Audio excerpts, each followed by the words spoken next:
So good evening to all. आप सभी का स्वागत है टारगेट विद इसके सर के स्पेशल सेशन में। अभी हम क्रिटिसिज्म के सेक्शन को कर रहे हैं और कंटिन्यूअसली एक के बाद एक हम राइटर्स को कंप्लीट किया है। अभी हम सैमुअल टेलर कॉलेरिज को कर रहे हैं। अभी अच्छा स्क्रीन नहीं दिख रहा, let me open the screen.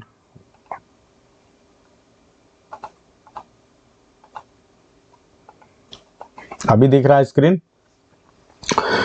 तो जब आप बायोग्राफिया लिटरेरी, जब सैमुअल टेलर कॉलेरिज की बात करते हैं तो ये अपने एक वर्क के लिए बहुत ज्यादा फेमस है, जिस वर्क का नाम है बायोग्राफिया लिटरेरिया। और आपके एग्जाम में अगर क्वेश्चन इस बार भी आएगा तो यहीं से आने की संभावना है। आप कुछ महत्वपूर्ण चीजें जानिए। जो बेसिक सा क्वेश्चन है कि in which year it got publish, किस ईयर में ये पब्लिश हुआ था, तो 1817 में। कितने चैप्टर हैं इसमें, तो 24 चैप्टर्स हैं। ठीक है। और यहाँ पे आपको क्या देखने को मिलता है, ये जो वर्क है ये केवल कैप्चर कर क्या है, not only captures Coleridge political idea. ये कॉलेरिज के केवल पॉलिटिकल आइडियाज को कैप्चर नहीं करता है about the French revolution and American declaration of independence, but also present Coleridge view of transcendental philosophy. अब ये ट्रांडेंशल फिलॉसफी समझिए क्या होता है। देखिए, जब किसी भी ऑब्जेक्ट के बारे में बात करते हैं तो वो ऑब्जेक्ट क्या है, उससे ज्यादा ये बात डिपेंड करता है कि उस ऑब्जेक्ट के द्वारा आप क्या परसीव करते हैं। यानी कोई भी चीज है उसका क्या इंपैक्ट है आपके ऊपर। ठीक है। इस तरह की जब फिलॉसफी की जब बात होती है तो उसको हम ट्रांसेंडेंटल बोलते हैं। ठीक है। Perceiving of anything. ठीक है। तो आप यहाँ बहुत अच्छे, यहाँ पे जो भी आपको कॉन्सेप्ट आपको मिलेगा, जैसे आप primary imagination, secondary imagination, fancy and imagination के बीच में जो डिफरेंस है वो सब कुछ यहाँ पे आपको इसी आइडिया के अंतर्गत दिखाई पड़ता है। तो चलिए देखते हैं कि क्या क्या चीजें हैं। तो यहाँ पे ध्यान दें, यहाँ पे जो आपके कॉलेरिज महोदय हैं, recounts his memories at Christ Hospital school. तो इसके थ्रू ये अपनी मेमोरीज को भी रिकाउंट करते हैं, फिर से आपके सामने रखते हैं। और ये क्राइस्ट हॉस्पिटल में पढ़े हैं, आप सभी को पता है। यहीं पे मेरा एक दूसरा प्रश्न है कि क्राइस्ट हॉस्पिटल में इनके अलावा इनका कोई और एक दोस्त भी पढ़ा था। Could you tell me his name? उसका नाम बता सकते हैं आप? तो चार्ल्स लैम्ब थे वो। एंड साथ ही साथ वहां पे एक बहुत स्ट्रिक्ट स्कूल मास्टर थे जिनका नाम है जेम्स। तो ये उनको, उनकी मेमोरीज को फिर से याद करते हैं। He admired the manly simplicity of Greek poetry. Manly simplicity समझते हैं? मैनली एंड उमेनली का मतलब समझते हैं। अगर कोई उमेन है तो आप सभी जानते हैं कि जब उसे कहीं जाना है तो उसे सजना सवरना है, ठीक है, काफी समय लगता है। लेकिन यही कोई मैन है तो वो भैया जो है बहुत आराम से तुरंत कुछ सेकेंडों में तैयार हो जाता है। कहने का मतलब है कि आर्टिफिशियलिटी, जो ग्रीक पोएट्री है उसमें आपको आर्टिफिशियलिटी नहीं देखने को मिलता है। उसी को इन्होंने बोला है मैनली सिंप्लिसिटी। ठीक है। तो ग्रीक पोएट्री, आर्टिफिशियलिटी पे ग्रीक पोएट्री में बहुत कम ध्यान दिया गया है, बहुत ही सिंपल है, बहुत अच्छा है, तो उसको इन्होंने तारीफ किया है। He also talked about the literary canon that has influenced him. ठीक है, उन लोगों की भी बात किया है, उस लिटरेचर की बात की है जिन सारे लिटरेचर से प्रभावित थे। This work also sets out to settle the debate surrounding the preface to lyrical ballad that was written in collaboration by William Wordsworth and Coleridge. ठीक है। और ये जो वर्क है कहीं ना कहीं जो है शायद इसलिए भी लिखा गया था कि एक डिबेट था इनके और विलियम वर्ड्सवर्थ के बीच में लिरिकल बैलेड को लेकर। प्रीफेस टू लिरिकल बैलेड में जो है वर्ड्सवर्थ ने कुछ कॉन्सेप्ट दिया था और जिससे ये सहमत नहीं थे, तो कहीं ना कहीं उस पे भी इन्होंने अपने कटाक्ष किए हैं, क्रिटिकल अपना एक पक्ष रखा है जो कि हम आगे देखेंगे। Coleridge also claims to provide a balanced view on Wordsworth literary style। ये भी कोशिश करते हैं कि जो वर्ड्सवर्थ की लिटरेरी स्टाइल है उस पर एक बैलेंस्ड व्यू देने की कोशिश करते हैं। He criticizes David Hartley's idea about association philosophy. ये उसको क्रिटिसाइज करते हैं। ठीक है। कॉलेरिज, अब देखो जैसे कुछ चीजें ऐसी हैं जो एक्सप्लेन करने की जरूरत नहीं, क्योंकि because the lack of time हम थोड़ा सा बहुत तेजी से चल रहे हैं। आपको बस ये ध्यान रखना कि वैसे ही चीजों को याद समझने की कोशिश करना। एग्जाम में आने की संभावना बहुत 0% है। जो महत्वपूर्ण चीज है उसे हम बहुत अच्छे से एक्सप्लेन करेंगे। Coleridge believes that the mind can not only receive idea but also perceive reality. ये बहुत इंपॉर्टेंट बात है। ये कहते हैं कि माइंड केवल आइडियाज को ही रिसीव नहीं करता है, बल्कि ये परसीव करता है रियलिटी को। ठीक है, अब हम आगे बढ़ते हैं और बहुत इंपॉर्टेंट चीजों पे बात करते हैं। इन चैप्टर 8, ये चैप्टर 8 में बात करते हैं he develop the theory of imagination. तो ये आपके एग्जाम में आ सकता है कि किस चैप्टर में ये थ्योरी ऑफ इमेजिनेशन की बात करते हैं। और थ्योरी ऑफ इमेजिनेशन को ये बोलते हैं इसेम प्लास्टिक पावर। अब इसेम प्लास्टिक पावर क्या होता है, ये वास्तव में क्या होता है कि ये basic and important creative faculty होता है किसी पोएट का, और ये किस तरह एक्ट करता है, शेपिंग एंड यूनिफाइंग पावर। ठीक है, तो जो ये पोएट्री को, ठीक है, ये शेप करने की, यूनिफाई करने की कोशिश करता है, उसी के लिए इन्होंने यूज किया है इसेम प्लास्टिक पावर। ठीक है, तो ये थ्योरी ऑफ इमेजिनेशन, सबसे इंपॉर्टेंट क्वेश्चन आप सभी के लिए कि भाई थ्योरी ऑफ इमेजिनेशन किस चैप्टर में दिया, तो चैप्टर नंबर 8 में दिया है। ठीक है, और उसको इन्होंने इसेम प्लास्टिक पावर बोला है, तो ये भी आप लोग को याद रखना है। ठीक है, ये क्या है esemplastic power, shaping and unifying power है। आगे बढ़ते हैं। ये इमेजिनेशन को दो काइंड्स में डिवाइड करते हैं, एक है प्राइमरी, दूसरा है सेकेंडरी। जो प्राइमरी इमेजिनेशन है इसको बोलते हैं ये सेंस ऑफ परसेप्शन है। जो सेकेंडरी इमेजिनेशन है इसको बोलते हैं कि it helps to shape and modify the primary imagination. समझ गए आप। तो प्राइमरी इमेजिनेशन क्या है, ये जैसे आपने किसी चीज को ग्रहण किया वही है सेंस ऑफ परसेप्शन। लेकिन सेकेंडरी इमेजिनेशन उसको क्या करेगा, शेप करेगा एक सही तरीके से, उसे मॉडिफाई करेगा प्राइमरी इमेजिनेशन को, और एक तरह से कह सकते हैं कि select the raw material and makes it into an object of beauty. तो एक तरह से जो भी आपके सेंसेस ने परसीव किया है उस रॉ मटेरियल को ये ब्यूटीफाई करने का काम कौन करता है, सेकेंडरी इमेजिनेशन करता है। ये बहुत इंपॉर्टेंट है, बातें ध्यान रखिएगा। अब आगे बढ़ते हैं, और बहुत अच्छे से प्राइमरी और सेकेंडरी इमेजिनेशन को समझाने की कोशिश की है। एग्जाम में जो लाइन आती है वो भी हम आपको दिखाएंगे। प्राइमरी, यही सबसे मेन कॉन्सेप्ट, अगर मैं कहूँ कि पूरे कॉलेज में महत्वपूर्ण चीज सबसे क्या है, तो वही दो चीज पूछा जाता है, एक प्राइमरी एंड सेकेंडरी इमेजिनेशन और दूसरा difference between fancy and imagination. ये दो चीज बस आप अगर दो पॉइंट अगर आप याद रख रहे हैं तो कॉलेज को आप समझ लीजिए बहुत अच्छा समझ गए। तो इन दोनों चीजों को समझते हैं। सबसे पहले तो प्राइमरी और सेकेंडरी इमेजिनेशन को और डीपर लेवल पे समझते हैं। प्राइमरी इमेजिनेशन इज दस the power of receiving impressions. बहुत ध्यान से सुनिएगा। तो इस तरह प्राइमरी इमेजिनेशन क्या है, एक तरह से पावर है जो इंप्रेशन को रिसीव करता है from the external world, external world से, थ्रू द सेंसेस, सेंसेस के द्वारा एक्सटर्नल वर्ल्ड से इंप्रेशन को रिसीव करने का जो पावर है वो प्राइमरी इमेजिनेशन होता है। It is a spontaneous act. ये एक तरह से स्पॉन्टेनियस एक्ट है, तुरंत आपको कोई चीज आई, आपने उसे रिसीव कर लिया। It is unconscious and involuntary. और दूसरी बात ये अनकॉन्शियस भी है, आप जानबूझ के सोच प्लान किसी चीज को नहीं रिसीव करते हैं, आपकी सेंसेस तुरंत उसे रिसीव कर लेती है, तो ये अनकॉन्शियस है। और ये वॉलेंटरी नहीं, आपकी इच्छा पे डिपेंड नहीं करता, जो चीज हो रहा है वो अपने आप ही आपके सेंसेस के पकड़ में आएगा, तो ये इनवॉलेंटरी भी है। It is universal. यस, ये यूनिवर्सल है, ऐसा नहीं कि एक आदमी अपने सेंसेस से कर पा रहा है दूसरा नहीं कर पाएगा, ये हर कोई कर लेता है। And possible for all human being, और हर ह्यूमन बीइंग के लिए पॉसिबल है। बहुत इंपॉर्टेंट है, समझ में आ रहा है। तो प्राइमरी को एकदम डीपर लेवल पे आपने समझा। अब सेकेंडरी को समझते हैं। सेकेंडरी क्या है, अब इसका ठीक उल्टा होगा। अगर ये अनकॉन्शियस है तो ये क्या होगा, ये कॉन्शियस काइंड ऑफ इमेजिनेशन है। यानी जो आपके सेंसेस ने परसीव किया, अब उसको आगे आपको क्या शेप देना है, कैसे ब्यूटीफाई करना है, ये सेकेंडरी इमेजिनेशन करता है। तो ये कॉन्शियस काइंड ऑफ इमेजिनेशन होता है। It requires will and conscious effort. इसको विल की जरूरत पड़ेगी अगर सेकेंडरी इमेजिनेशन यूज करना है, कॉन्शियस एफर्ट की जरूरत पड़ेगी। It works upon the raw material of sensations. ये सेंसेशंस के रॉ मटेरियल एंड इंप्रेशंस के रॉ मटेरियल पे काम करता है, जो सप्लाई किया जाता है प्राइमरी इमेजिनेशन के द्वारा। It is an active agent. ये एक तरह से एक्टिव एजेंट है which dissolves, diffuses, dissipates in order to create. ये एक तरह से एक्टिव एजेंट है, जो भी चीजें इससे प्राप्त होती हैं उनको डिजॉल्व करता है, डिफ्यूज करता है, डिसिपेट मतलब वैनिश कर देता है, और इसलिए ऐसा करके वो फिर क्या करता है, उससे एक नया कुछ बनाने की कोशिश करता है, क्रिएट करने की कोशिश करता है। तो अब समझ गए आप, क्लियर एकदम। बताओ डीपर से डीपर लेवल पे समझ में आ रहा है कि नहीं प्राइमरी एंड सेकेंडरी इमेजिनेशन। आपके कई बार एग्जाम में ये लाइन आ चुका है कि about which imagination Coleridge says that it dissolves, diffuses, dissipates in order to create. तो ये याद रखना है।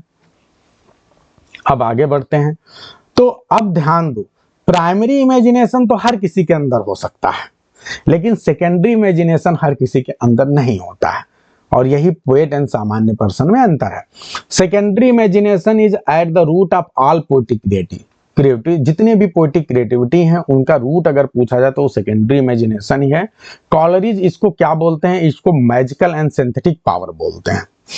He also provide difference between fancy and imagination। अब ये बहुत इंपॉर्टेंट डिफरेंस है, इसको बहुत ध्यान से, आर यू रेडी?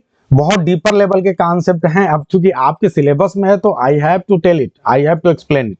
बताइए, फैंसी एंड इमेजिनेशन के लिए आप लोग तैयार हैं? अभी आपने इमेजिनेशन के दो प्रकार समझे, बहुत अच्छे से समझ में आ गया होगा। अब हम आते हैं फैंसी एंड इमेजिनेशन में क्या डिफरेंस है। तो चलिए, fancy is the ability which combines what is perceived into beautiful shapes like imagination, it does not fuse and unify. अब फैंसी क्या है? फैंसी वास्तव में क्या है? एक ऐसी एबिलिटी है जिसके द्वारा क्या होता है कि जो कुछ भी आप परसीव करते हैं, ठीक है, वो ब्यूटीफुल शेप में आपके सामने दिखाई पड़ता है, ठीक है। लेकिन ध्यान रखिएगा कि फैंसी किसी चीज को फ्यूज, जोड़ने का काम नहीं करता, यूनिफाई करने का काम नहीं करता है। जो चीज जैसे है वैसे आपके सामने लाके रख दिया जाएगा, यह है फैंसी। आगे बढ़ते हैं। द डिफरेंस बिटवीन देम, अगर इन दोनों के बीच में डिफरेंस देखें तो बिल्कुल सेम वैसा ही है जैसा कि आप mechanical mixture and chemical compound के बीच में देखते हैं। They are mixed up, but they don't lose their imaginative individual properties।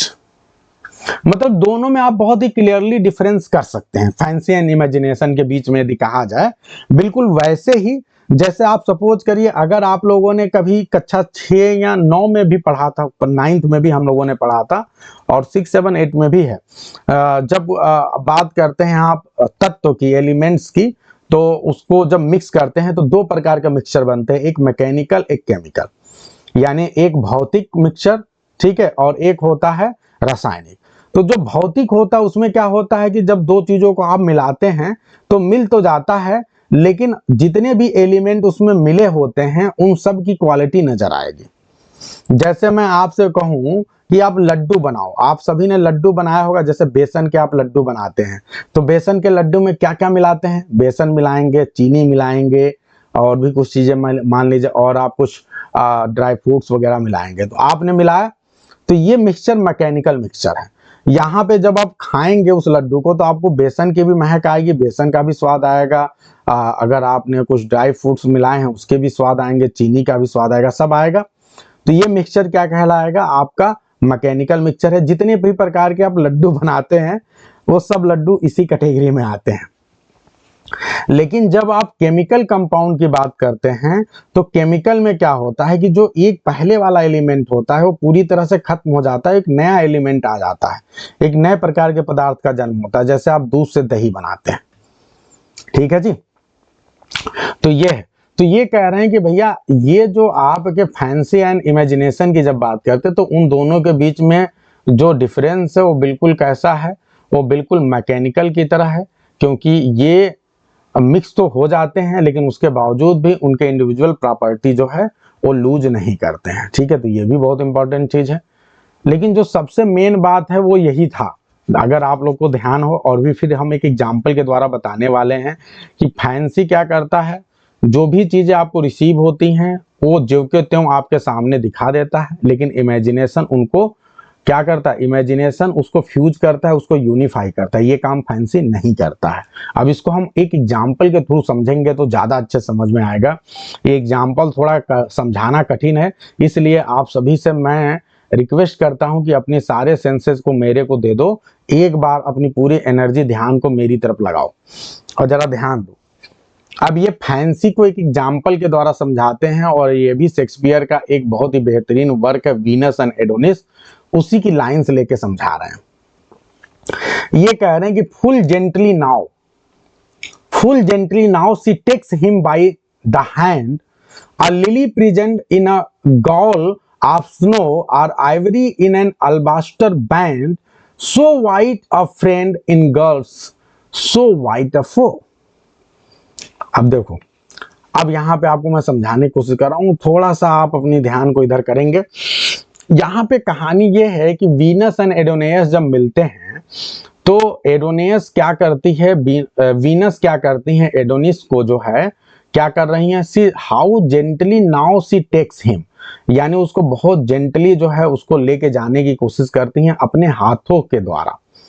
ठीक है, तो उसके शरीर के किसी हिस्से पे आप कह लो या जैसे भी इन सर्किल करके अपने हाथों से उसको जो है उसके बॉडी को पकड़ के ये लेके जा रही हैं, कौन, वीनस एडोनिस को। और ये जो पूरी घटना है इसको इन्होंने डिफरेंट जो है इमेजेस के द्वारा दिखाने की कोशिश की है। कैसे, बिल्कुल वैसे ही वो लेके जा रही है जैसे कि एक लिली जो है, लिली आप लोगों ने देखा है, लिली के फूल को देखा है, व्हाइट कलर का एकदम होता है, ठीक है, लिली का फूल, कुमुदनी बोलते हैं हिंदी में। तो ये जो है अगर एक लिली के फूल को आप स्नो से ढक दो तो कैसा हो गया, जो स्नो है, ठीक है, जब स्नो से जो है जब वो ढक जाता है तो स्नो उसके लिए क्या होगा, लिली ऐसे लग रही हो जैसे किसी गोल का मतलब होता है प्रिजन, ये जो गोल है GOAL इसका मतलब होता है प्रिजन। तो ऐसा लग रहा है जैसे लिली जो है स्नो के प्रिजन में एक तरह से बंध गई हो, इस तरह से। एक पहला कंपैरिजन, फिर आगे बढ़ते हैं दूसरा ये बताने की कोशिश कर रहे हैं कि आइवरी आप सभी समझते हैं, हाथी के जो दांत होते हैं उनके लिए हम, एलिफेंट के जो होते हैं उनके लिए आइवरी का यूज करते हैं हम। तो जो आइवरी है, ऐसा लग रहा है, आइवरी कैसा होता है, ये भी व्हाइट कलर का होता है। ऐसा लग रहा है कि आइवरी को जो है एलाबास्टर बैंड, एलाबास्टर क्या होता है, एक प्रकार का संगमरमर होता है, ठीक है। तो ऐसा लग रहा है कि जो संगमरमर है उसके बैंड के द्वारा आइवरी को बांध दिया गया है, समझिए। फिर तीसरा जो एक्सप्रेशन है वो ये है कि सो वाइट अ फ्रेंड, ठीक है, एक फ्रेंड जो है बहुत ही वाइट है और उसको जो है सो वाइट अ फो, एक दुश्मन जो है वो भी बहुत वाइट है और उसने उसको क्या कर लिया, घेर लिया है। समझिए कितनी बेहतरीन कंपैरिजन है, यहाँ पे आप लोगों को समझ में आ रहा होगा। तो यानी यहाँ पे आप सभी को पता है कि एडोनिस बहुत ही सुंदर है, स्मार्ट है, गोरा है, यहाँ पे एक्चुअल में गोरे की भावना है, व्हाइट की फीलिंग है। तो एडोनिस बहुत गोरा है, वीनस भी बहुत गोरी है, दोनों लोग बहुत गोरे हैं। अब एक गोरे व्यक्ति को एक गोरी लड़की जो है, चूंकि उस लड़की ने इसको पसंद कर लिया है एडोनिस को, वीनस जो है गॉडेस ऑफ लव है, इन्होंने एडोनिस को पसंद कर लिया है, उनका दिल इनके ऊपर आ गया, तो वो उसको जो है अपने मतलब हाथों की सहायता से उसको उन्होंने घेर लिया है, आप ऐसे कह लें। जैसे नहीं होता है हम दो दोस्त हैं तो एक ने एक दूसरे के पीठ के ऐसे अपने हाथ को घुमा के उसको कर लिया, तो वैसे ही। तो ये जो घटना है, ये जो सिचुएशन है, इसको 3 इमेजेस के द्वारा दिखाया गया है। और उसी तरह जैसे अब यहाँ पे लिली कौन है, लिली एक तरह से एडोनिस है, और जो ये prison in a goal of snow है, ये एक तरह से जो वीनस है उनके हाथों को दिखाया गया है कि स्नो के जो है प्रिजन में वो जो है लिली है वो बंद है। दूसरा जो सिचुएशन है आइवरी, तो फिर आइवरी जो है एडोनिस है, और जो अल्बास्टर बैंड है ये वास्तव में क्या है, ये फिर आपके जो है वीनस के हाथ को दिखाया गया है कि उनके हाथों के बीच में जो आइवरी है वो बंद है, ठीक है, उसके बैंड से, ठीक है। अल्बास्टर भी बहुत ही सफेद कलर का एक जो है संगमरमर होता है। और तीसरी कंडीशन ये है कि आपने ये दिखाया कि so white a friend in God so white a foe, तो यहाँ पे जो है एडोनिस को एक फो की तरह दिखाया गया, वो भी वाइट है, और यहाँ पे जो आपकी वीनस है एक फ्रेंड की तरह है, ये भी वाइट है, और इन्होंने उसको घेर लिया है, इनसर्कल कर लिया है। I hope it is very clear to everyone, सभी को पूरी तरह से समझ में आ रहा है। हो सकता है कहीं आपके एग्जाम में ये लाइन ही ना आ जाए, कहीं आपके एग्जाम में जब दोबारा आप देने जाओ तो ये लाइन आज पूछे कि बताओ ये कहां से लिया गया है, तो आप बता पाओगे, ठीक है। तो ये बेहतरीन है। लेकिन आप ये बताइए कि अगर मैं कहूं कि ये जो आपको इमेजेस सारे दिखाई पड़ रहे हैं, ये फैंसी के एग्जाम्पल हैं कि इमेजिनेशन के, तो वास्तव में ये फैंसी के एग्जाम्पल हैं, क्योंकि इन लाइंस में यदि आप देखें तो images are drawn from memory, ये सारे इमेजेज जो है मेमोरी से ड्रॉन किए गए हैं, but they do not interpret into one another, लेकिन ये मिल के कोई एक नया सेंस नहीं दे रहे हैं।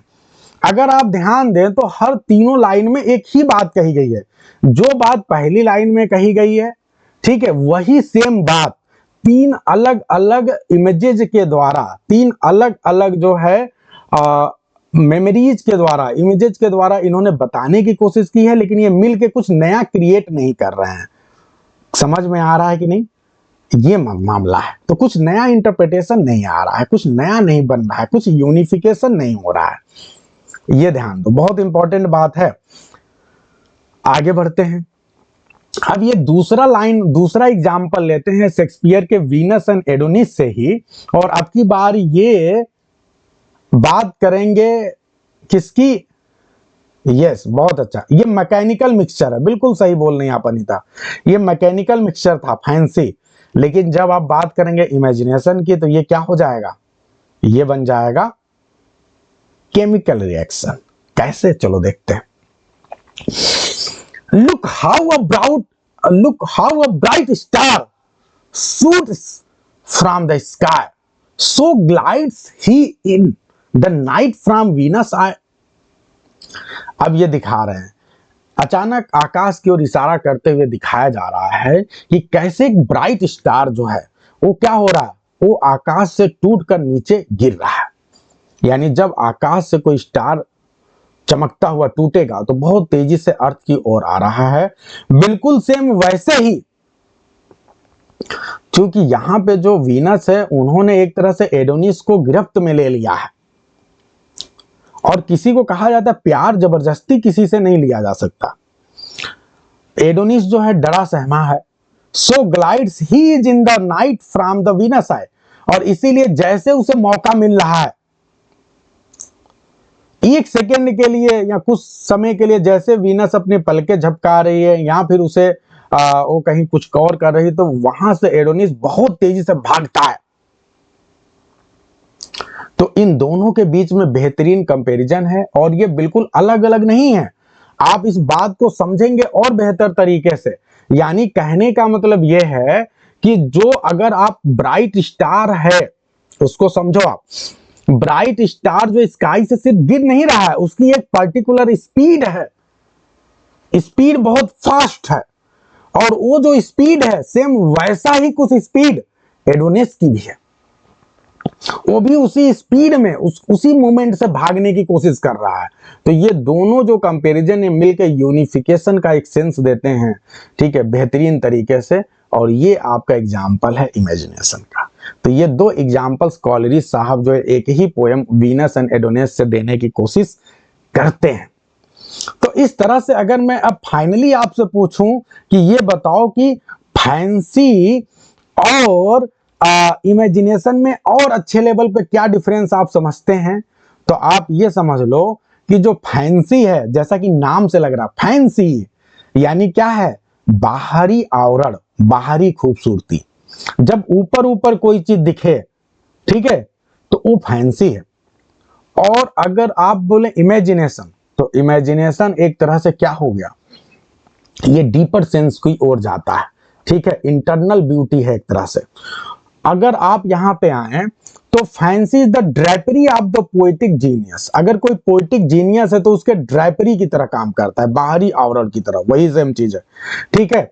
बट लेकिन जो इमेजिनेशन है ये क्या है? That is the very soul, ये एकदम वेरी सोल है, ये एक तरह से आत्मा है, which forms all into one graceful and intelligent whole, जो हर चीज को, जितने भी प्रकार के इमेजिनेशन है, जितनी भी प्रकार की मतलब जो आपके परसेप्शन है, सेंसेस ने जो लिया है, उन सारी चीजों को ये क्या कर देता है? एक ग्रेसफुल एंड इंटेलिजेंट होल में बदल देता है, ठीक है। तो ये आपके सामने है। अब आप लोग मेरे ख्याल से फैंसी इमेजिनेशन बहुत अच्छे तरीके से समझ गए होंगे।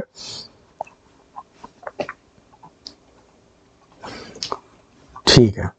In chapter 12 he sets out 10 theses, ठीक है, about the core of transcendental philosophy। तो अगर आपसे पूछा जाए कि ये बताओ ट्रांसेंडेंटल फिलॉसफी के बारे में वो किस चैप्टर में डिटेल में बात करते हैं, 10 थीसिस दिए हैं, लिखे हैं, तो वो आपका चैप्टर 12 है। इलेबरेटिंग, अब थोड़ा सा ये शेक्सपियर की ओर, वर्ड्सवर्थ की ओर आएंगे, वर्ड्सवर्थ से कंपैरिजन करेंगे।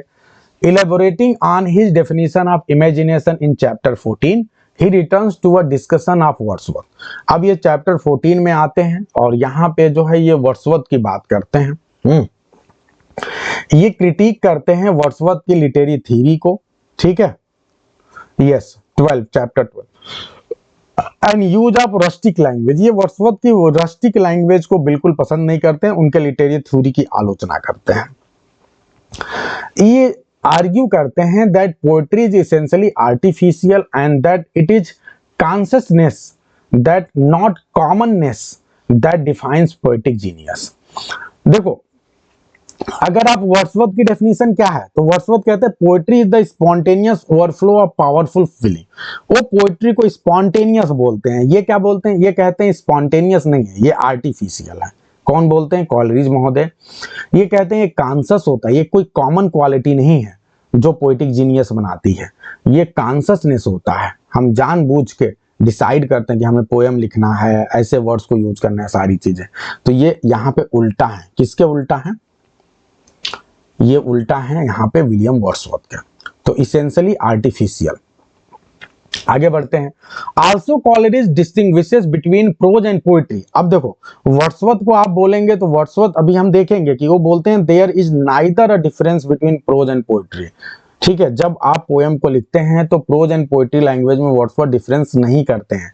लेकिन यहाँ पे जब कॉलेज की बात करते हैं तो कॉलरिज जो है प्रोज एंड पोएट्री में डिफरेंस करते हैं, ये वर्ड्सवर्थ से अलग बात करते हैं। और इनका ये विचार है कि language of prose and poetry are same. तो जो वर्ड्सवर्थ का विचार जो था कि language of poetry and prose are the same, ये उससे अपना अलग विचार रखते हैं और कहते हैं नहीं, प्रोज एंड पोएट्री में अलगाव होना चाहिए, दोनों एक तरह से नहीं हो सकते। ठीक है, there should be some difference between the language of poetry and prose. तो ये ध्यान रखना है। ठीक है, अब आगे बढ़ते हैं। इन chapter 14 Coleridge tells about how he and Wordsworth decided. Chapter 14 में ही ये बात बताते हैं कि कैसे इन्होंने और वर्ड्सवर्थ ने डिसाइड किया था कि वो पोएम लिखेंगे दो कैटेगरीज में, और एक होगा सुपरनेचुरल, जिसपे वो लिखेंगे। सुपरनेचुरल पोएम्स कौन लिखता है? कॉलरिज। याद रखिएगा, बहुत इंपॉर्टेंट फैक्ट है।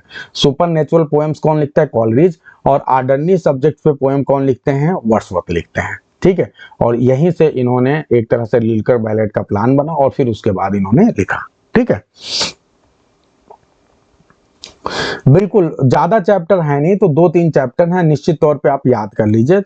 ठीक है, तो इन चैप्टर्स को जरूर आप ध्यान रखिए।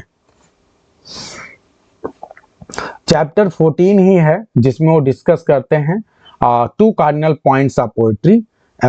बस इतना ही ध्यान रखिए। अब वो हैं क्या?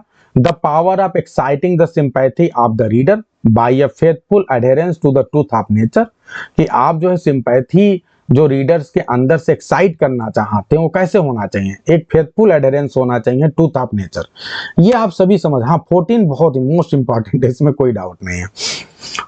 तो आप लोग ये बार बार पढ़ते आ रहे हैं ना, नेचर के करीब लिखो। नेचर के, जो चीज नेचर को प्रेजेंट करेगा वही सत्य है, वही सबसे बेहतर है ना। ये आप देख रहे हैं, डॉक्टर सैमुअल जॉनसन भी यही कह रहे हैं, यही आपके आर्नोल्ड कह रहे हैं, यही हर कोई ये बात कह रहा है अपने अपने तरीके से। कॉलरिज कह रहे हैं the power of giving interest of novelty by modifying with the colours of imagination. और यदि देखो, अगर आपको एक्साइट करना है सिंपैथी रीडर के अंदर, तो आपको फेथफुल अडेरेंस करना पड़ेगा ट्रूथ ऑफ नेचर का। अगर आपको इंटरेस्ट उत्पन्न करना है, ठीक है, तो आपको क्या करना पड़ेगा? आपको इमेजिनेशन के डिफरेंट टाइप्स कलर्स को चेंज करना पड़ेगा, तो इस तरह इंटरेस्ट आएगा। हो गया भैया। तो ये 2 प्रकार की कार्डिनल पॉइंट्स पोएट्री की ये बात करते हैं। फिर ये पोएट्री के बारे में कुछ लाइन भी बोलते हैं जिसे आप पढ़ लेंगे, कोई बहुत बड़ी चीज नहीं है। What is poetry is so nearly the same question with what is a poet. ठीक है, the answer is to be one is involved in the solution of the other. ये कहते हैं कि अगर पोएट्री के बारे में आप जान गए तो आप समझ लो कि आप पोएट के बारे में भी जान गए। यही बात है। For it is a distinction between from the poetic genius itself which sustains and modifies the images, thoughts and emotions of the poet's own mind।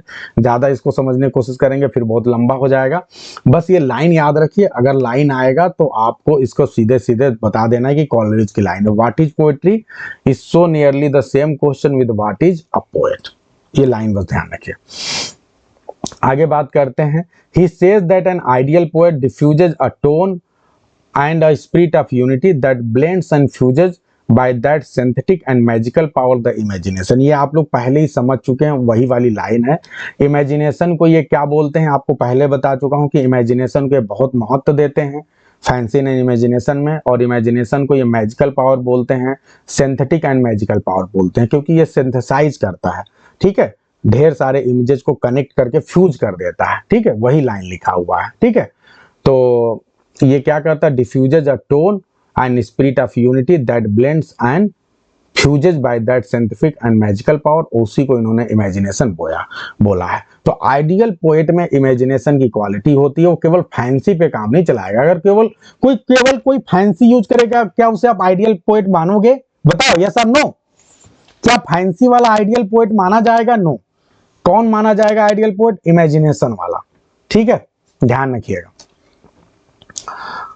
अब आगे बढ़ते हैं। Coleridge also ask reader to set aside, ये बहुत important है। Coleridge अपने reader से कहते हैं टू सेट असाइड, एक तरफ रखने के लिए, किस चीज को एक तरफ रखना है, और सस्पेंड या फिर सस्पेंड कर देना है ऑल स्केप्टिसिज्म। स्केप्टिसिज्म का मतलब होता है डाउट्स। अपने जितने भी डाउट्स हैं उसको क्या करो, एक तरफ रख दो, या उसे कुछ समय के लिए सस्पेंड कर दो। किन चीजों के बारे में? अबाउट द सुपरनेचुरल इवेंट, जो भी सुपरनेचुरल इवेंट्स हो रहे हैं, आपको लग रहा होगा कि ये चीजें जो है ये तो फालतू चीजें हैं, ऐसा तो हो ही नहीं सकता, या ऐसे इमेजेस जो कि आपको पोएट्री में पोएट डिस्क्राइब करता है, आप उस पर तर्क मत करो। कुछ समय के लिए अपने सारे डाउट्स को सस्पेंड कर दो, उसे किनारे रख दो, अपने अविश्वास को किनारे रख दो, तब जाके आप उसका एंजॉय कर पाओगे, ठीक है। इसे शेक्सपियर के आप प्लेज से भी कनेक्ट करते हैं कि अगर आप शेक्सपियर के प्लेज को देख रहे हैं या कोई भी मूवी देखने जा रहे हैं तो वहां अपने तर्क मत लगाओ। अब वहां नहीं है वो जो सिंघम सिंघम करते हुए गाना चल रहा है, हमारा हीरो आ रहा है, कान पकड़ के उठा के नचा के पटक दिया है किसी जो है विलन को या उसके दुश्मन को, तो वहां पे दिमाग मत लगाओ, ऐसा कैसे हो गया, अब टुनटुन प्रसाद चौरसिया बन के, ये गलत है, ये मूवी में गलत दिखाया गया, वहीं खड़ा होकर चिल्लाने लगे, भाई ये गलत दिखाया गया, ये मूवी नहीं देखना है हमको, ये नहीं करना है। अगर ये करने लगे तो आप पागल बना दिया जाएगा, आपको वहां भूत बना के सब भेज देंगे, भागो यहाँ से। सबको मजा आ रहा है तो वहां पे अपना दिमाग लगा रहे हो, ठीक है। तो यही चीजें कहते हैं कि विलिंग सस्पेंशन ऑफ डिसबिलीफ, जो आपका डिसबिलीफ है यानी जो स्केप्टिसिज्म है, जो डाउट है, उसको क्या कर दो, उसको जानबूझ के क्या कर दो, आप सस्पेंड कर दो, रोक दो। जान विलिंग का मतलब खुद से नहीं रोकोगे तो कोई दूसरा दो थप्पड़ मार के तुमसे कहेगा भाई अपने डिसबिलीफ को सस्पेंड कर कुछ समय के लिए, ठीक है, नहीं तो ना तुम यहां मजा ले पाएगा ना हमको मजा लेने देगा, ठीक है। तो ये बात है, तो इसीलिए खुद ही करना पड़ेगा, तब जाके आप इंजॉय कर पाओगे, ठीक है। तो ये मामला है। क्लियर है सभी को? एकदम बढ़िया समझ में आ रहा है? मजा आ रहा है कि नहीं, बताओ भाई सभी को। चलिए भैया, तो ये कुल मिला जो का लगा मामला था। तो इस तरह से हमने जितने भी मेजर इनके कॉन्सेप्ट है, primary imagination, secondary imagination, fancy and imagination के बीच में डिफरेंस, ठीक है, ये सब हमने देख लिया है। और ये वाला भी point willing suspension of disbelief भी बहुत इंपॉर्टेंट था, ये भी आपने बहुत अच्छे से समझ लिया होगा, ठीक है। अब जो इंपॉर्टेंट लाइंस हैं वो सब लगभग हो चुका है, एक बार इसे फिर से आप पढ़ लेंगे। The primary imagination I hold to be the living power and prime agent of the all human perception. ये आपको याद रखना है कि ये नहीं कि ये भी लाइन आ सकता है।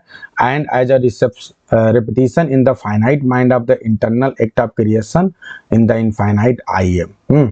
तो प्राइमरी इमेजिनेशन को living power and prime agent of all human perception ये मानते हैं, ठीक है, कोई दिक्कत नहीं है, वो सोल है, ठीक है।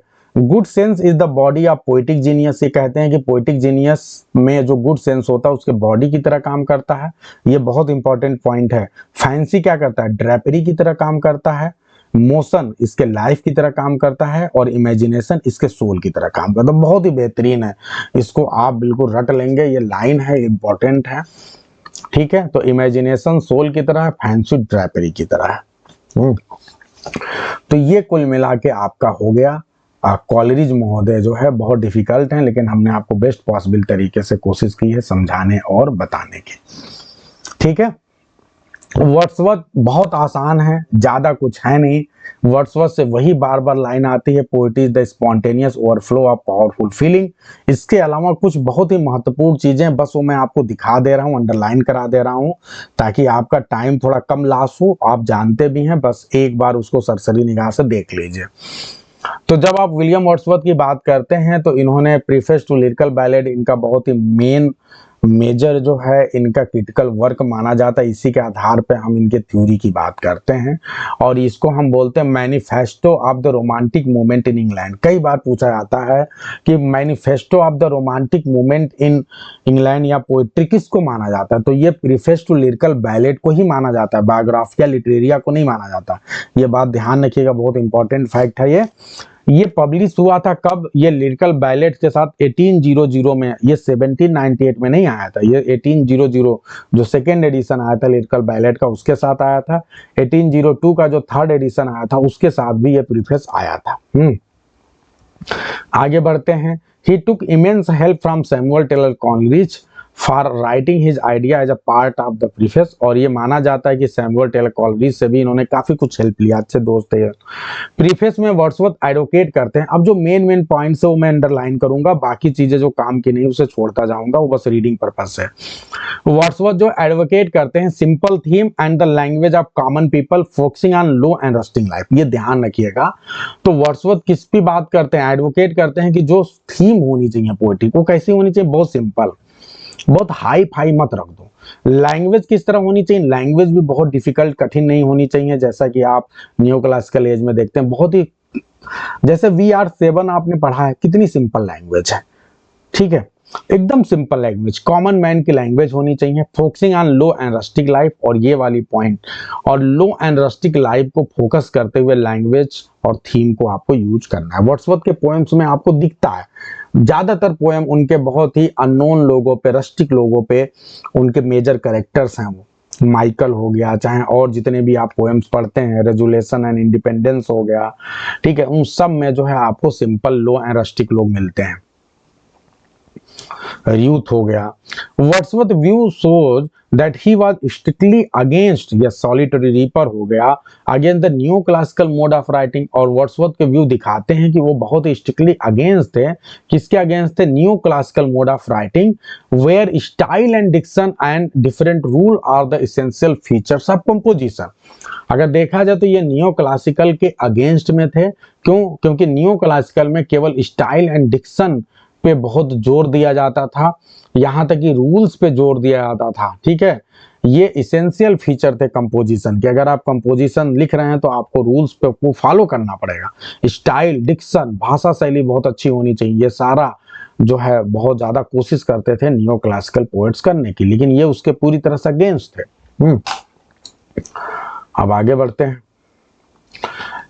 The famous definition of poetry, यहीं पे तो फेमस डेफिनेशन देते हैं पोइट्री की, जो कि बहुत ही फेमस है। All good poetry is the spontaneous overflow of emotions that takes its origin from the emotions recollected in the tranquility. ठीक है, ये मेरे ख्याल से लाइन गड़बड़ हो गया क्या। All good poetry is the spontaneous, ठीक है, ओवरफ्लो ऑफ पावरफुल फीलिंग, ये लाइन है ना, पावरफुल फीलिंग, क्या ये लाइन है, that takes its origin from, ठीक है, from the emotions recollected in tranquility। ये पूरा आपको याद रखना है, बहुत इंपॉर्टेंट है।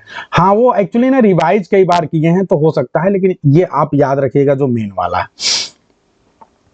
ठीक है, जब आएगा तो आप ऐसे ही आएगा, आप कर लेंगे, कोई दिक्कत नहीं है। अब देखिए वर्ड्सवर्थ यूज करते हैं अपने प्रीफेस को to explain why he write poetry, वो बताते हैं कि वो पोएट्री क्यों लिखते हैं इस तरह की, द वे ही डज, जिस तरह की पोएट्री, क्योंकि इसके पहले तो ऐसी पोएट्री लिखी नहीं जाती थी। In the non conformist style in relation to the trends of the previous new classical age, जो न्यू क्लासिकल एज का ट्रेंड चल रहा था उस स्टाइल को तो कंफर्म ही नहीं करते, उसको मानते ही नहीं, ये तो अलग स्टाइल में लिख रहे हैं। ऐसा क्यों लिख रहे हैं? पहले जब 1798 में आया तो लोग समझ नहीं पाए कि भैया ऐसी पोइट्री क्यों लिख दी गई है, क्योंकि लोगों को इस तरह की पोइट्री की आदत नहीं थी। और ये पूरा का पूरा एक वॉल्यूम ही 23 पोएम्स ही वैसे लिख दिए गए। तो फिर उसके बाद वर्ड्सवर्थ ने जब 1800 का एडिशन आया तो बहुत बेहतरीन तरीके से प्रीफेस में बताया कि भैया हमने क्यों लिखा है, ये पहले वाली जो एज के पोएम्स थे उससे अलग क्यों है, बहुत अच्छे से विद एग्जांपल देके एक पोएम का नाम देके बताया। और जो दूसरा एडिशन लेकर आए उसमें एक और वॉल्यूम ऑफ पोएम्स ऐड किया जिसमें बहुत ढेर सारे और पोएम थे, सब उसी तरह के नेचर के पोएम थे। तो इनका प्रिंसिपल गोल क्या था? To portray common life in exciting way. तो ये बताते हैं कि भैया देखो, यही कहा जाता है ना, जब कोई जनता की बात करेगा, गरीब लोगों की बात करेगा, तो क्या हो जाएगा, तुरंत सबकी नजरों में आ जाएगा, सब लोग उसे पसंद करने लगेंगे, सब लोग उसे मानने लगेंगे। तो इन्होंने कहा भैया देखो, अब तक जो पोइट्री लिखी जाती थी वो तो भैया बड़े बड़े लोगों के लिए लिखी जाती थी, शहर के लोगों के लिए लिखी जाती थी, लेकिन मैं जो पोइट्री लिख रहा हूँ ये कॉमन लोगों के लिए लिख रहा हूँ। ठीक है, रस्टिक एंड लो पीपल के लिए लिख रहा हूँ, लैंग्वेज भी सिंपल रख रहा हूँ ताकि हर कोई समझ जाए।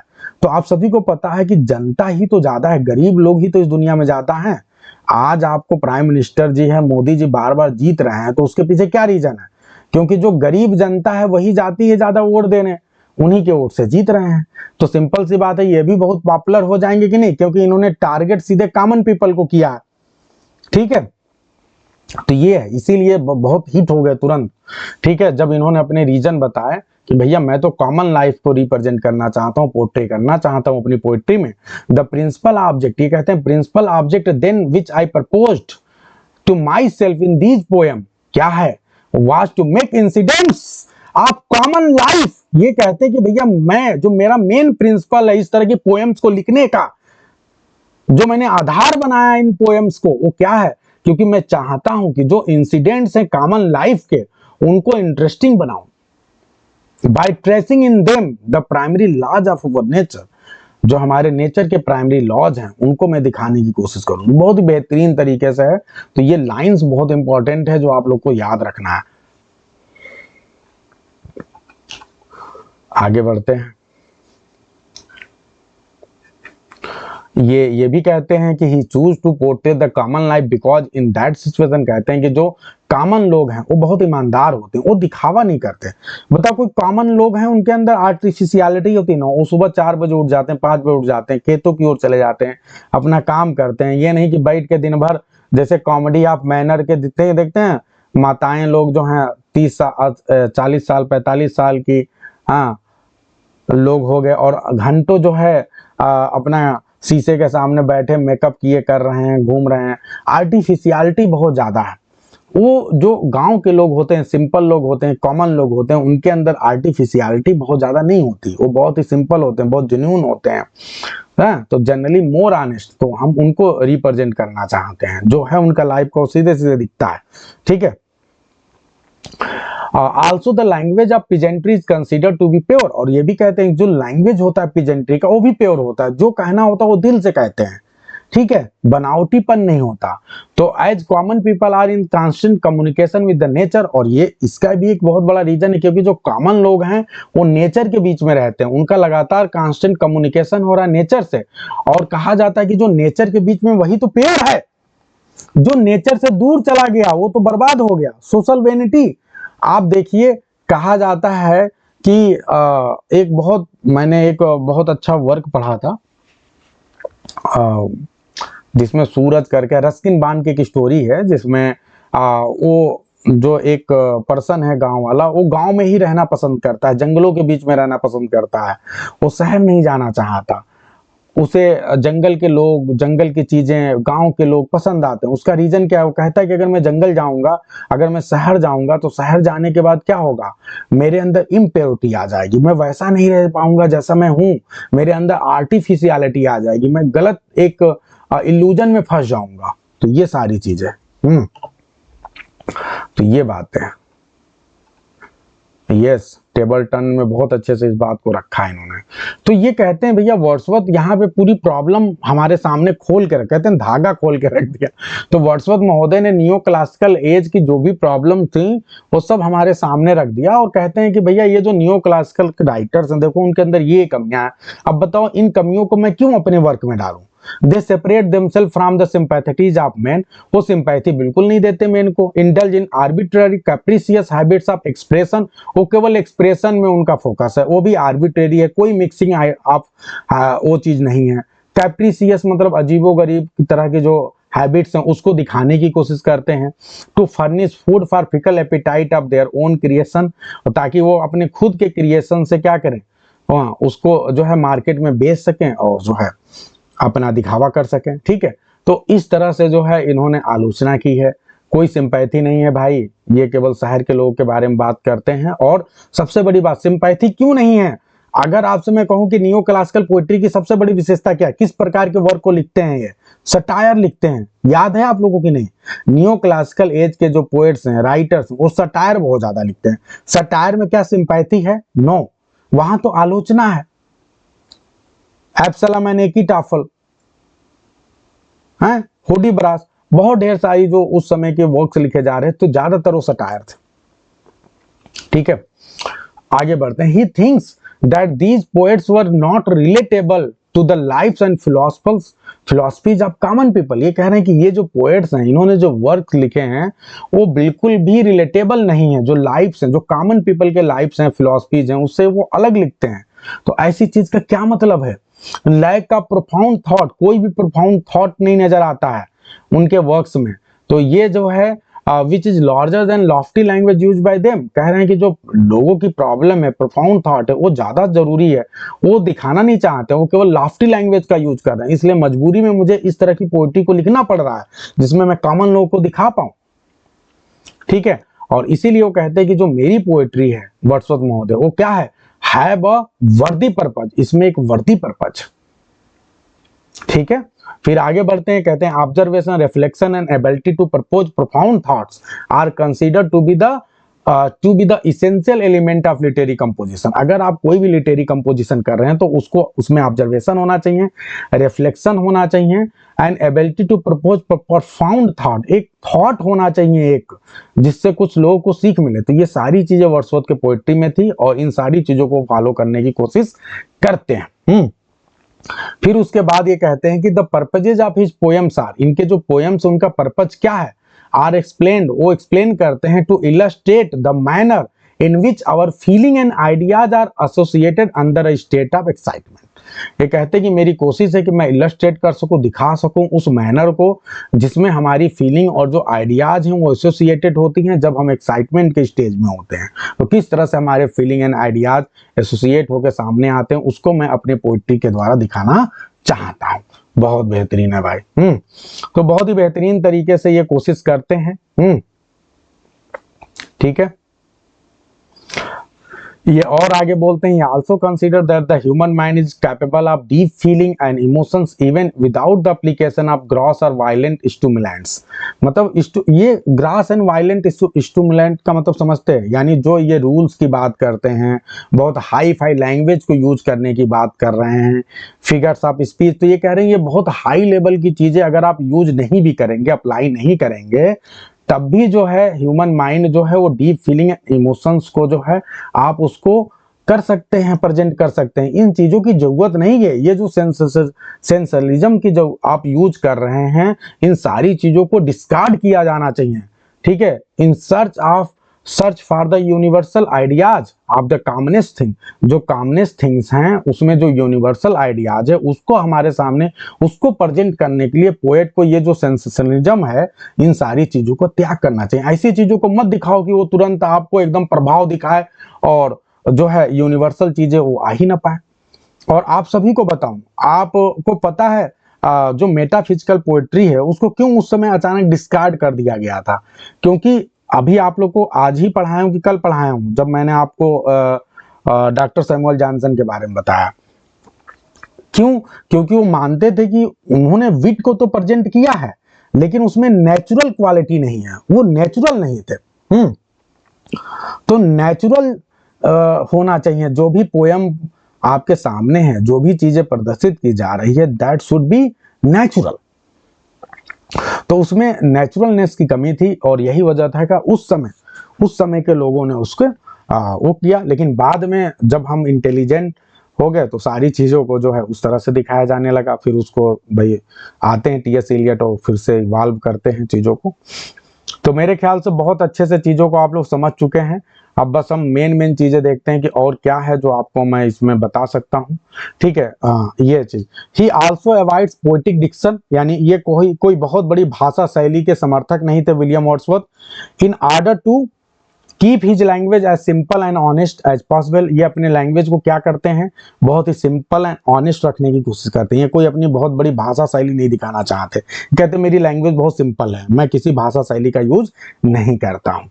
ठीक है, he also suggest that poetry is, ये वाली लाइन यही चीज बहुत इंपॉर्टेंट है, ये सजेस्ट करते हैं कि जो पोएट्री है just prose written in metre, ये कहते हैं पोएट्री एक तरह से प्रोज ही है जो कि मीटर में लिखा गया है। पोएट्री में कुछ अलग नहीं है, ये कह रहे हैं प्रोज ही है, बस मीटर में लिखा गया है, बस इतना ध्यान दो। ठीक है, ये और यहाँ पे एक एग्जांपल देते हैं, on the death of Richard West, एक पोयम है West, to show how prosaic language can be much more effective than poetic language in a poem.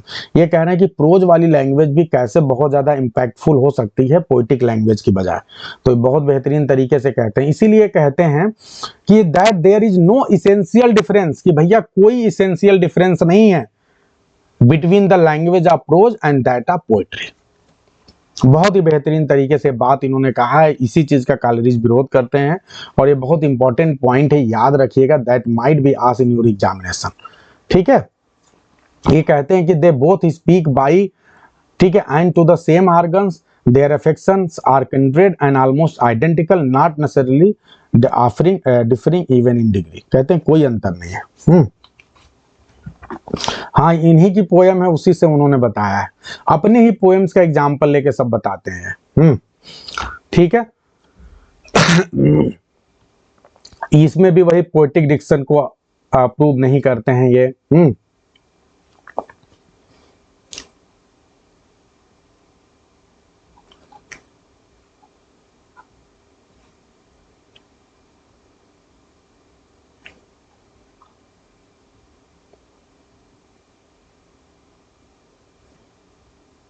ठीक है, अब लगभग जितनी भी इंपॉर्टेंट चीजें थी वो सब मैंने आपको बता दी है। अब ये लास्ट की कुछ लाइंस हैं जो आप लोग के लिए अच्छा सॉरी, मुझे पता नहीं है, मैंने इसको चेक नहीं किया, वेरी सॉरी। अगर ये थॉमस ग्रे की पोएम का एग्जाम्पल, मतलब मैक्सिमम उन्होंने अपनी ही पोएम का एग्जाम्पल दिया है। अगर आप लोगों ने चेक किया है थॉमस ग्रे की है तो इट माइट बी। ठीक है, आप कंफर्म है रुचि, तो आप एक बार फोटो खींच के भेज दीजिए, ग्रुप में भेज दीजिए कि थॉमस ग्रे की पोएम है। ठीक है, क्योंकि ये मैंने इस चीज को चेक नहीं किया, ज्यादातर पोएम्स जो है वर्ड्सवर्थ अपनी ही पोएम्स का एग्जाम्पल लेके भेजते हैं। ठीक है, ठीक है, आप ग्रुप में भेज दीजिए। ठीक है, अब ये कुछ इंपॉर्टेंट लाइंस हैं जो इन्होंने यहाँ पे दिया है, वो लाइंस बस आप लोग पढ़ लेंगे, जितनी इंपॉर्टेंट लाइंस थी वो ऑलरेडी हो चुका है। एक लाइन है जो बहुत इंपॉर्टेंट है, जो मैं आप सभी को यहाँ पे ये दिखाना चाहूंगा। दूसरी वाली जो लाइन है ये बहुत ही ज्यादा इंपॉर्टेंट है। Poetry sheds no tears such as angels weep but natural and human tears. इसका मतलब कोई बता सकता है? Can anyone tell? ये कहते हैं कि पोएट्री जो है कोई भी जो है टीयर नहीं बहाता है, सच एज एंजल्स वीप, जैसे कि एंजल्स रोते हैं, but natural and human tears, बल्कि वो नेचुरल एंड ह्यूमन टीयर्स को जो है हमारे सामने दिखाता है। क्या समझ में आया आप लोग को? Can anyone tell?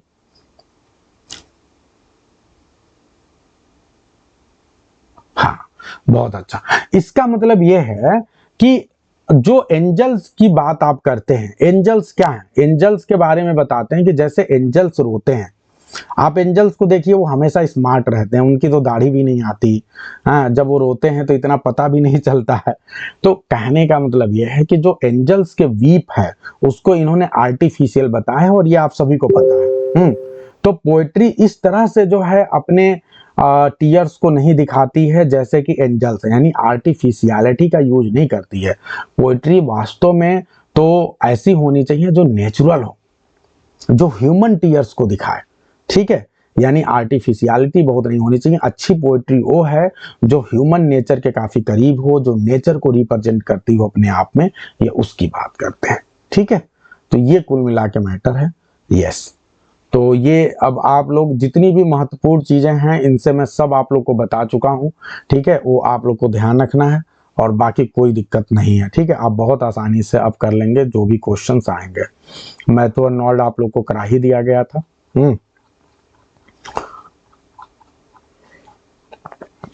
TS Elliot से बस मैं आपको एक दो पॉइंट्स बता दे रहा हूं जो आप लोग ध्यान रखेंगे। ठीक है, जो आपके एग्जाम में आता है वो आपको ध्यान रखना है। टीएस इलियट ने वैसे बहुत ढेर सारे वर्क लिखे हैं। मैं आप लोग को एक छोटा सा फोटो खींच के भेज दूंगा 1-2 पेज का, जिसमें उनके सारे क्रिटिकल वर्क के नाम रहेंगे जो आपको ध्यान देना है। लेकिन एक मेरा क्वेश्चन है आप सभी से कि टीएस इलियट ने वो कौन सा वर्क लिखा है, एक कलेक्शन, एक प्रोज वर्क है जिसमें बहुत ढेर सारे एसेज हैं। Could you tell me the name of that work? TS Eliot के एक कोई कलेक्शन का नाम बताइए जिसमें वो कई क्रिटिकल वर्क लिखते हैं। बहुत अच्छा, बिल्कुल सही है Rakesh ji. The sacred poem नहीं, द सेक्रेड वुड। हाँ, आप सही है रुचि। तो द सेक्रेड वुड जो है शायद ये 1919 के आसपास आया था। पब्लिकेशन ईयर बिल्कुल इंपॉर्टेंट नहीं है, बस आपको बुक का नाम याद रखना है, कलेक्शन के बुक का नाम। ठीक है, वो जो है उसमें जो है बहुत ढेर सारे एसेज आए थे और वो इंपॉर्टेंट है आप सभी के लिए। ठीक है, अब यहां ध्यान दें, जो ट्रेडिशन है इंडिविजुअल टैलेंट है। ठीक है, ये पहली बार पब्लिश होता है मैगजीन में इगोइस्ट में 1919 में। और ये जो एसे है ये 3 पार्ट में डिवाइडेड है, tradition, impersonal theory and conclusion. ठीक है, बहुत इंपॉर्टेंट है। आपको यहाँ पे एक बहुत ही मेन चीज समझना है कि ट्रेडिशन एंड इंडिविजुअल टैलेंट में क्या बताना चाहते हैं। ठीक है, यहाँ पे जो इलियट है वो टर्म ट्रेडिशन को मतलब रखते हैं हिस्टोरिकल टाइमलेसनेस से, a fusion of the past and present as well as the sense of temporality and contemporaneity। तो ट्रेडिशन को ये बहुत ही अलग प्रकार से आपके सामने रिप्रेजेंट करते हैं। ये कहते हैं कि हिस्टोरिकल जो है, ऐसा मत समझिए ट्रेडिशन का मतलब कि केवल हिस्टोरिकल चीजें जो हैं। ट्रेडिशन एक तरह से हिस्ट्री से अलग है। कोई भी चीज आप ट्रेडिशन को फॉलो कर सकते हैं। ठीक है, ट्रेडिशन में एक तरह से आपका पास्ट भी हो गया, आपका प्रेजेंट भी हो गया, टेम्पोररी चीजें भी हो गई, और जो कंटेम्पोररी की चीजें हैं उन सबको ये शामिल कर लेते हैं। तो ट्रेडिशन को एक बहुत ही अलग प्रकार से प्रेजेंट करने की टीएस इलियट यहाँ पे कोशिश करते हैं। मैं आपको सच बताऊं तो ये जो ट्रेडिशन एंड इंडिविजुअल टैलेंट है, इसमें जो सबसे मेन पॉइंट जिसके लिए ये मतलब एग्जाम में बार बार आता है, आप में से कोई बता सकता है कि ऐसा क्या पॉइंट है जिसके लिए ट्रेडिशन एंड इंडिविजुअल टैलेंट जो है आप मतलब इलियट ने इस एसे को लिखा? एक बहुत ही main point, yes, impersonal theory of poetry. Impersonal theory of poetry, वो आपको यहाँ पे ध्यान देना है और वो वाली लाइन हमको बस देखनी है कि वो कहाँ पे है।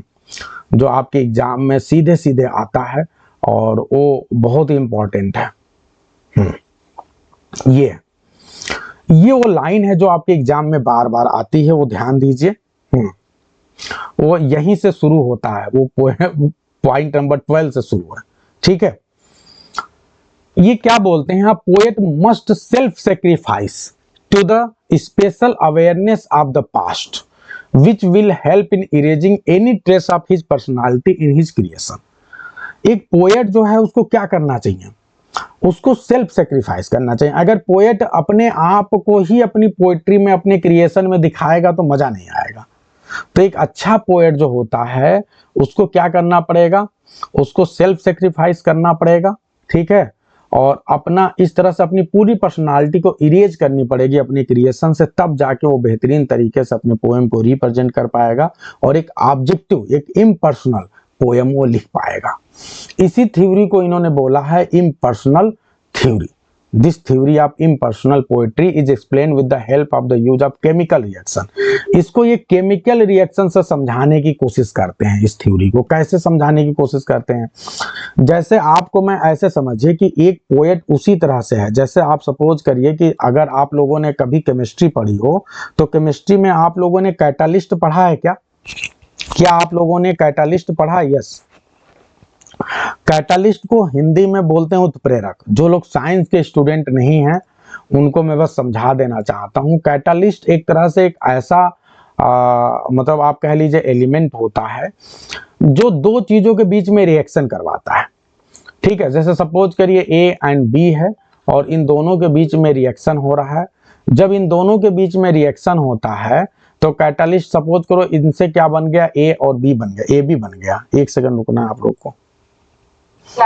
हाँ बोलिए, जल्दी बोलिए। हाँ बोलिए। तेरे क्लास अभी ले रहे हैं कि खत्म हो गया? नहीं अभी खत्म नहीं हुआ है, 5-10 मिनट लगेगा। बताइए। अच्छा, अरे तो खत्म कर लीजिएगा तो कॉल करिएगा, काम का। ठीक है ठीक है भैया। अरे भाई क्लास 1 मिनट में फिर से रिज्वाइन करता हूँ।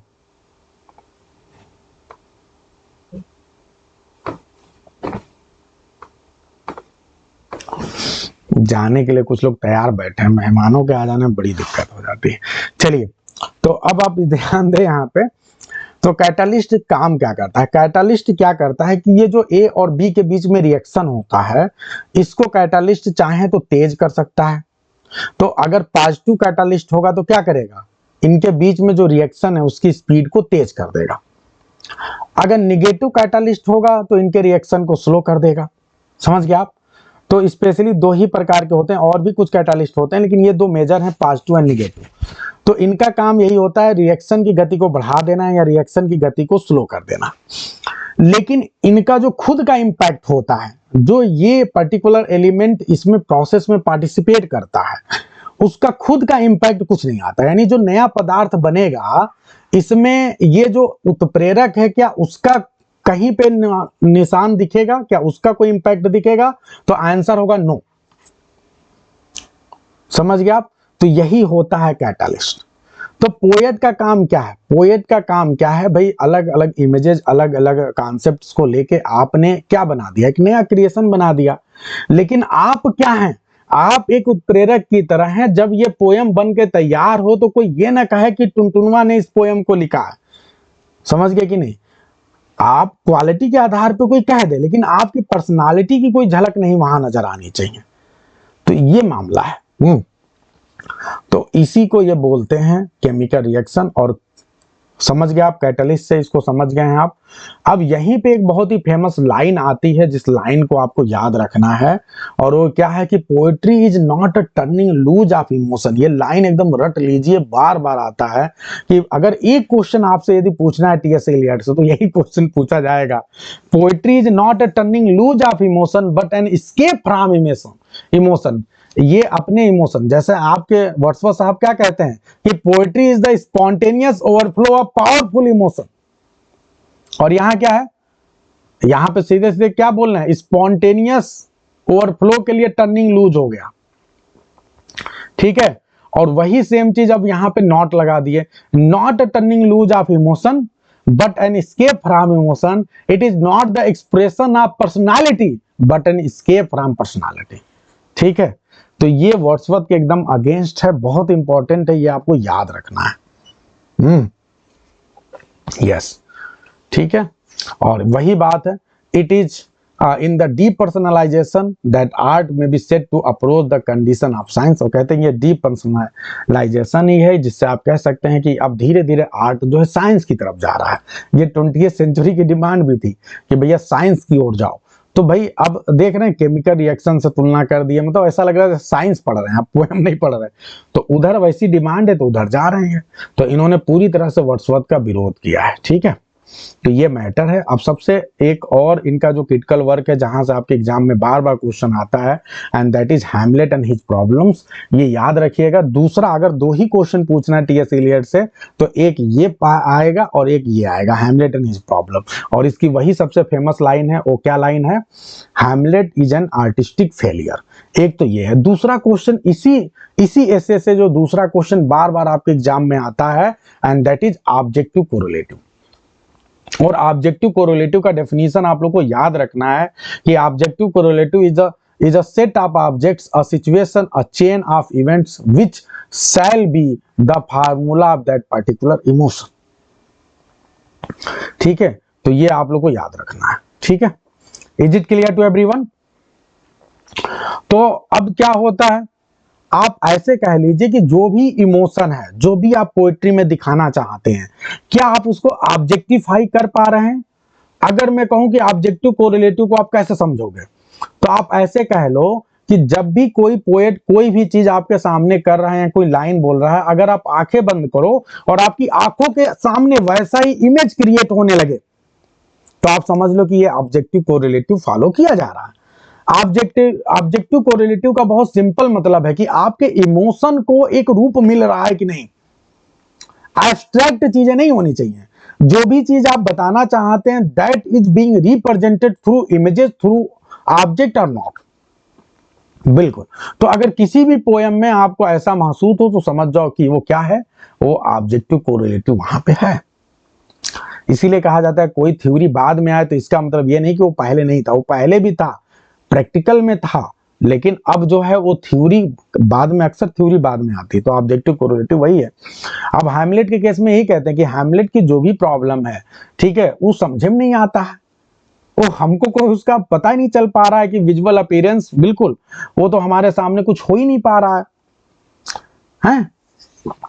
हैमलेट वास्तव में अपनी प्रॉब्लम्स को अगर वो सॉल्व कर लेता, वो कहते हैं कि भैया वो सॉल्व ही नहीं हो पा रही उसकी प्रॉब्लम। और यहीं पे वो बात करते हैं जो कुछ और एग्जांपल बताते हैं, कहते हैं नहीं कुछ और एग्जांपल जैसे बात कर लो, जैसे आप लेडी मैकबेथ के वॉकिंग सीन की बात कर लो, वहां पे बहुत ही बेहतरीन आपके ऑब्जेक्टिव कोरिलेटिव का यूज किया गया है। ठीक है, डैगर सीन हो गया या जो भी सीन्स हैं, वो तो बहुत से ऐसे वर्क हैं, लेकिन ये लेडी मैकबेथ के वॉकिंग सीन की बात करते हैं। और फिलहाल हैमलेट वाला ही आता है, बाकी चीजें तो मतलब दिया है, तो बस आपको ध्यान देना है। यहाँ पे एक लाइन भी ये बोलते हैं जो कि ही also argue that Hamlet's madness is less than madness and more than fend. ये भी एक लाइन है। ये लाइन यहाँ पे इन्होंने बोला है कि हैमलेट की जो मैडनेस है वो मैडनेस से कम है और दिखावा से कहीं ज्यादा है। ठीक है, मतलब फेंड है। फेंड का मतलब कि वो जानबूझकर उसको दिखावा करता है, उसने अपने आप को जानबूझ के मैड बनाया हुआ है, वो वास्तव मैडनेस है नहीं। तो ये बात, ये लाइन यहाँ पे ये बोलते हैं। और इसीलिए कहते हैं कि कुछ पता नहीं चल पा रहा। अरे भाई मैडनेस है तो पता चलना चाहिए कितना मैडनेस है, और अगर फेंड है तो वो भी पता चलना चाहिए। सही बात है, पूरे प्ले को पढ़ लीजिए, आपको पता चलता है क्या। कई बार लगता है सही में पागल है, कई बार लगता है कि नहीं भैया दिखावा कर रहा है ना। हम अलग अलग प्रकार से गेस करते हैं, ठीक है कि नहीं है भाई। अपनी ही प्रेमिका को अचानक चोट पहुंचाने लगना और फिर कहना गो टू ननरी, और बहुत अजीबो गरीब तरीके से जो भी वो चीजें करते हैं, उनकी प्रेमिका पागल हो गई, मर गई है। सच्चा प्यार भी आप करते हो क्या है, तुम पागल वास्तव में हो चुके हो कि पागल बनने का दिखावा कर रहे हो, ये कुछ समझ में नहीं आ रहा है। ऑब्जेक्टिव कोरिलेटिव नहीं मिल पा रहा है। तो ये सही बात है भाई, तो इसमें कोई डाउट नहीं है। तो उसी ये कह रहे हैं कि ना तो पूरी तरह से पागल है, ना ही पूरी तरह से प्रिटेंड कर पा रहा है। बहुत बड़ी बात हो रही है, इसीलिए आर्टिस्टिक फेलियर है। या तो पगले बन जा पूरी तरह से, या तो प्रिटेंड ही कर ले बहुत बढ़िया से, है ना। दोनों काम नहीं हो पा रहा है। तो ये गड़बड़ है भाई। अगर हम देखें तो सही बात है, हैमलेट फेल हो रहा है। आप इसको समझिए, चाहे साइकोलॉजिकल बोलिए चाहे जो बोलिए, अगर आपने पागलपन का दिखावा किया तो अपनी कम से कम प्रेमिका को तो बचा लिए होते भाई। इतनी बुरी मौत मरती है, पागल हो के घूम रही है, तुम कहां हो। अगर तुम पागलपन का दिखावा कर रहे हो तो एक भी बार उससे मिले जब पागलपन की अवस्था में है वो, कि तुमने सोच लिया था कि मर ही जाए। तो इन सारे प्रश्नों के जवाब नहीं मिल पाते हैं हमें।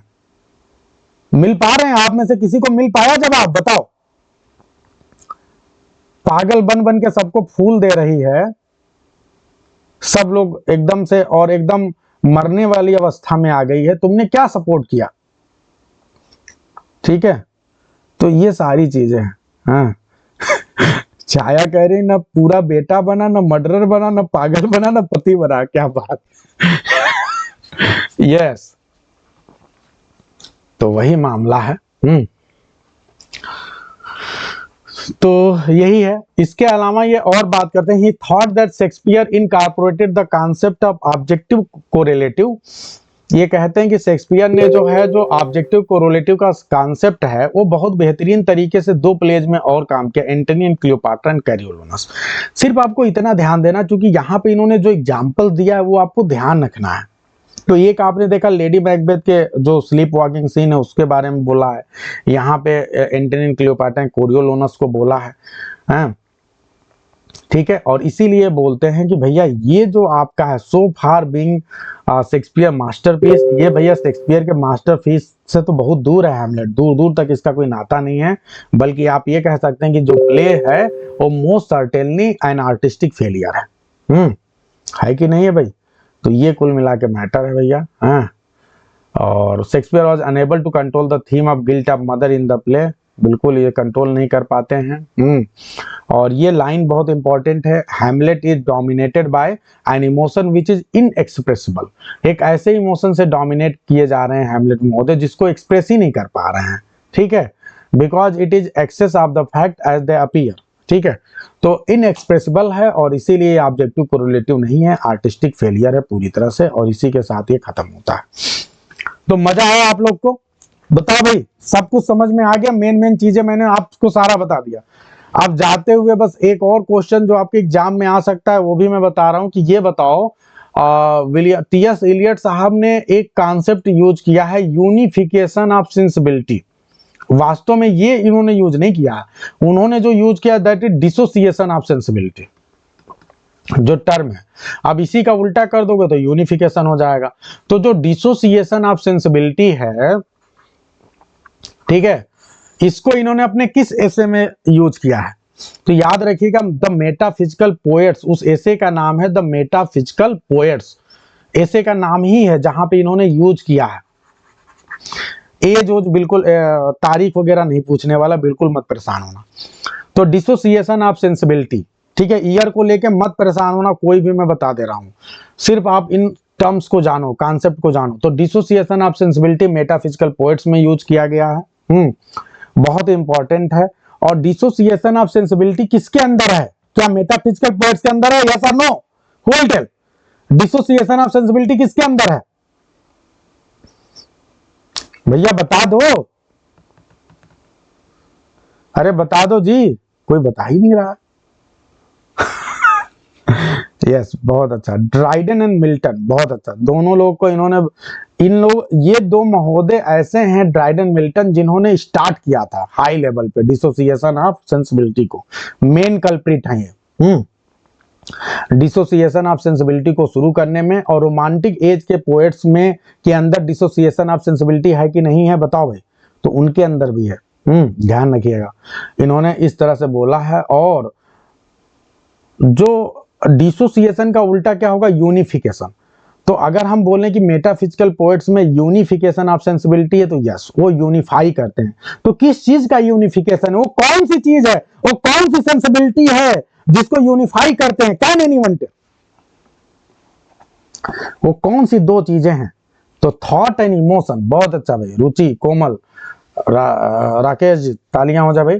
तो ध्यान रखिएगा, thought and emotion, thought and feeling, feeling को आप इमोशन बोल सकते हैं, और जो थॉट है उसको आप रीजनिंग भी बोल सकते हैं। तो जो रीजनिंग एंड इमोशन है या थॉट एंड फीलिंग है, उसको यूनिफाई करने का श्रेय जो है मेटाफिजिकल पोएट्स को जाता है, जो कि आपके टी.एस. इलियट साहब ने जो है 20वीं सेंचुरी में रिवाइव। एक और क्वेश्चन आता है कि कौन सा ऐसा क्रिटिक है जिसने मेटाफिजिकल पोएट्स को एक तरह से फिर से रिवाइव किया, ठीक है, तो वो कौन है? वो टी.एस. इलियट साहब है। Poetic play, T.S.. इलियट की जब बात आ रही है तो आप लोग को एक बात और बताना चाहूंगा, क्योंकि टी.एस. इलियट बहुत इंपॉर्टेंट है। तो कई बार ये भी आता है, पोएटिक प्ले को भी रिवाइव करने का श्रेय किसको जाता है? पोएटिक प्लेज, तो वो भी कौन है? टी.एस. इलियट साहब। तो ये सारी चीजें याद रखना है आप लोग को, क्लियर है? याद रखना है, जब टी.एस. इलियट की बात आ रही है तो आप क्यों भूलेंगे? एक बहुत इनका फेमस पोएटिक प्ले है the murder in the cathedral, ये बहुत ही फेमस है। तो क्या पता कहीं वैसे टी.एस. इलियट आपके सिलेबस में है, तो बिल्कुल the murder in the cathedral याद रखना है। 1935 में आया था, ये कमीशनड प्ले था, एक कमीशनड प्ले था, इसके लिए इनको कमीशन दिया गया था लिखने के लिए। और ये किसके जीवन पे बेस करके है? तो थॉमस ऑफ बकेट का।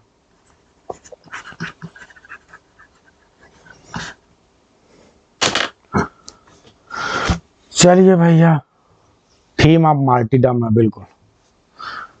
तो क्या हम क्रिटिसिज्म मान के चलें कि अब समाप्त हो गया है? आप लोग को भाई समझ में आ रहा है, जो मेन मेन चीजें आ सकती हैं वो सब कुछ आपको बता दिया गया है। अब आप लोग खुशी खुशी जो है, अंजलि जी बहुत दुखी थी, अंजलि जी बताएंगे। अंजलि जी आर यू ओके? अब बताओ ठीक है जी, क्रिटिसिज्म हो गया आपके हिसाब से? Are you there in the class? चलो भाई, अंतिम में थोड़ा जल्दी इसलिए खींचना पड़ा ना, क्योंकि आपके पास समय कम है और आपको अभी बहुत कुछ रीड करना है, पढ़ना है। तो हम क्यों ना उन चीजों पे बात करें जो बहुत इंपॉर्टेंट है। बाकी आप हमसे कनेक्टेड रहेंगे, हम पढ़ते रहेंगे, ठीक है? तो अभी फिलहाल आपके एग्जाम के लिए जितनी चीजें बता दिया हूँ बहुत है, ठीक है? तो सभी को गुड नाइट, सभी को बेस्ट ऑफ लक, मिलते हैं।